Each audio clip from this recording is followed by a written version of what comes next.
ভাই আপনি আমলা নিলেন না নিলেন চলে যান। এ শাহ আলম ভাই, সকালে যে আমলাগুলো দিছিলাম সেই আমলার টাকাগুলো দেন তো, আমি খুবই ব্যস্ত আছি, তাড়াতাড়ি আবার চলে যাব। ভাই আপনার তো বিশ্বাস হচ্ছে না, এই যে ব্যাপারী ভাই চলে এসেছে, এই ব্যাপারী ভাইকে শুনে থাকেন যে আমরা এখন কত করে চলতেছে। আরে ব্যাপারী ভাই এই যে কেন? এই মেডিসে আমরা গাছালা এই যাই কেন, তাড়াতাড়ি পলাই নাই ধরা খেয়ে যাবানি। আলম ভাই আমি একটু ব্যস্ত আছি, পরে সে টাকা নিবানি। এই ব্যাপারী ভাই কোনে বলাচ্ছেন, দাঁড়ান।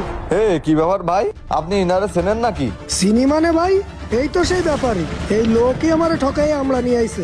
আপনার কথা আমি কিছুই বুঝতেছি না, আপনি একটু বিষয়টা খুলে বলেন তো।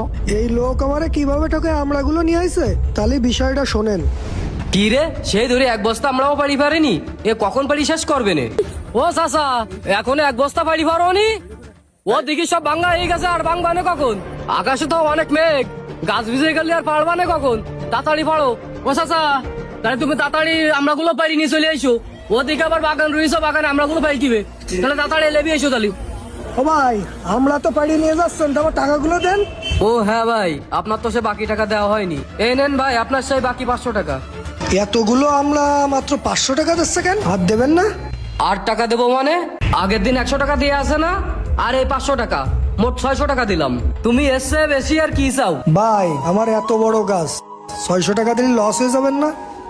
আমার এই গাছে প্রায় 10-12 মণ আমড়া আছে, আমার এতগুলো আমড়ার দাম আপনি কিভাবে 600 টাকা দেন? 10-12 মণ আমড়ার দাম কি 600 টাকা? আরে ভাই দেখতে চাও তো, আমার লোকজন দিয়ে গাছ থেকে আমরাগুলো পাড়াস, এদের আবার জনের দাম দিতে হবে, আবার ভ্যানে করে বাজারও নিয়ে যেতে হবে। এদিকে বাজারে নিয়ে গেলে আবার আমাদের 2-3 টাকা কেজি দেয়, তোমারে আমড়ার দাম এর চেয়ে বেশি দিলে তো আমাদের মোট লাভও থাকবেন না। আগে যদি জানতাম আপনি 600 টাকা দেবেন, তাহলে আমি এই আমড়া গাছটা বেচতাম না। আমড়ার দাম যা দিছি তুমি তাই নিয়ে সন্তুষ্ট থাকো, আমি না কিনলি বর্তমান বাজারে তোমার এই আমড়া গাছ কেউ কিনতো না। এমনিতেই বাজারে আমড়ার কোনো দাম নেই, যে টাকা পাইছাও সেই টাকা নিয়ে বাড়ি চলে যাও। এই ব্যাপারই মনে হচ্ছে আমার আমড়ার দাম অনেক কম দিল। ভাই সবই তো শুনলেন, এইসব বাটপার ব্যাপারী মানুষের চোখে আঙুল দিয়ে যদি আমড়াগুলো কেনে, তাহলে আমরা লাভবান হবো কি করে?